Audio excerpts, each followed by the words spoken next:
Hey guys, it's Holly. Welcome back to the channel. So today I'm just gonna talk about how I got rejected on a social media platform, so to speak. So anyways, I don't know how to explain it, and I'm just not in a thinking mood right now. I'm just kind of in a talking mood, so I'm gonna try to explain this to the best of my ability. But so I don't know if those of you, like, if any of you know what Like It to Know It is, but it's basically this website where different creators go on, and it's actually quite similar to the Amazon influencer program in that you create idea lists and you post photos and things of that nature, and you just come up with like ideas and stuff for like home decor, for family, for fashion, etc.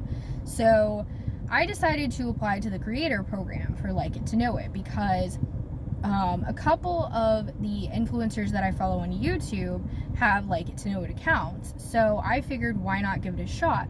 Because I do have quite a few followers on social media. I don't have a ton by any means. I actually have more of like a smaller following. But I have enough that I've never been rejected for any of these programs, like the Amazon influencer program, for example. I really didn't have much of an issue getting into the program based on my different social media platforms and stuff. And so I was quite shocked to find out that I put in my application and I waited a few days. They finally got back to me after the weekend, and they were like, "Oh, we're sorry, but we regret to inform you that we cannot approve your application at this time." And it just said something like, try back in 30 days or whatever.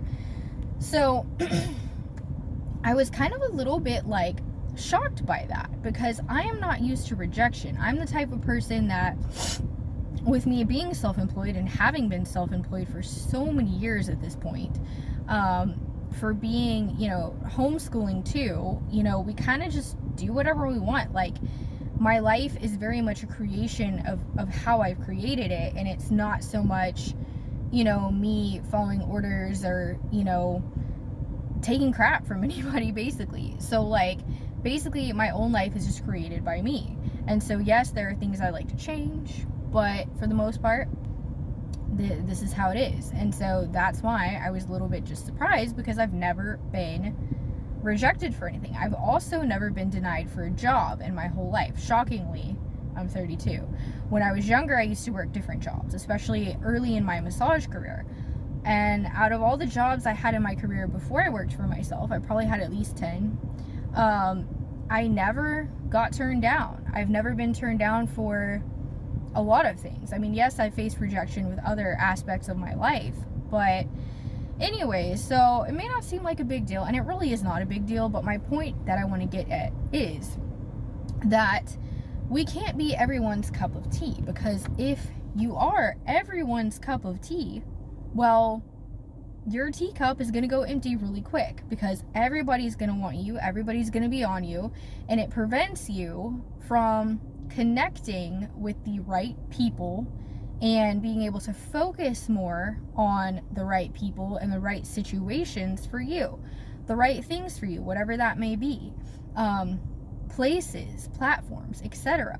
So, in that being said, it did kind of make me a little bit sad, but I also am not a super fashionista type of person. Like, my style is not super stylish. Like, there are sometimes, I might unintentionally come off a little bit stylish, like, for whatever reason. Like, and I do get compliments on my clothing quite a bit, but most of my stuff, like, excuse me, a lot of my stuff comes from thrift stores, resale shops, garage sales. I do buy some stuff from like Walmart, Target. I buy a whole lot of stuff on Amazon. But I've never really considered myself to be super fashion oriented. And most of my content is not directed toward that.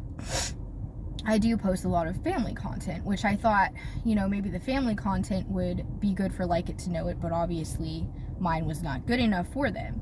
And then also with like home decor and stuff like that. I don't really do a lot of home decor either. So yeah, I mean, and a lot of my home decor is mostly vintage. Like, it's not really like what's in style. I have a very cozy apartment, very eclectic. Not to say that that wouldn't work, but anyway, so I really got to looking on Like It to Know It. I got to looking at all the different profiles and everything like that, and I was like, at the end of the day, this actually doesn't even look like something that I would want to do anyway. And the thing is, you're still not making any money unless people are buying your stuff. So it's the same concept as Amazon influencer, which I already do. So it allows me to focus more on the companies that actually want to work with me, which that being Amazon, for that type of creation, because there are so many different types of content to create, and I'm already on so many different platforms. So, you don't want to be on too many different things in the same point. So I finally came to the conclusion that Like It to Know It is not for me, and that I don't believe I will reapply. That could change in the future, but I really think that they're looking for more fashion-oriented people, quite frankly.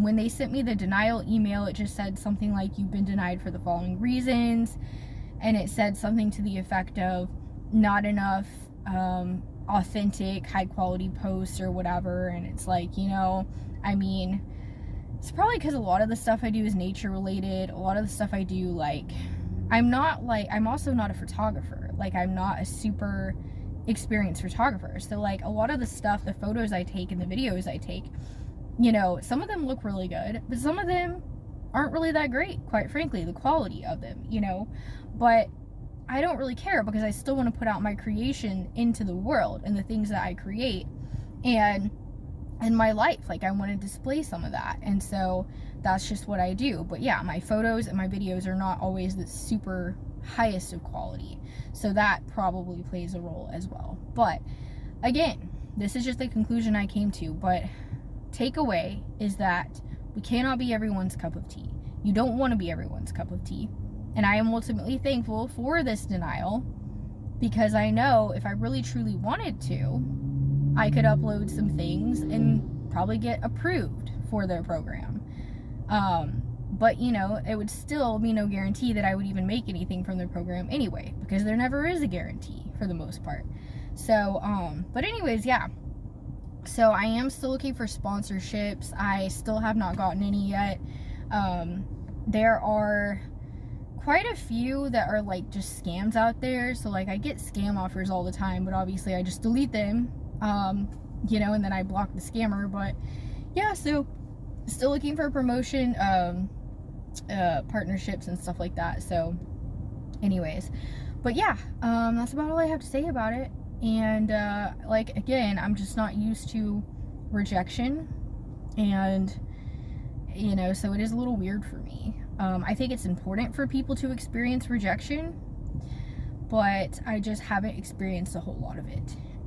And that is one good aspect of my life, is that with the type of career that I chose to, it's kind of hard to get rejected, especially as a massage therapist.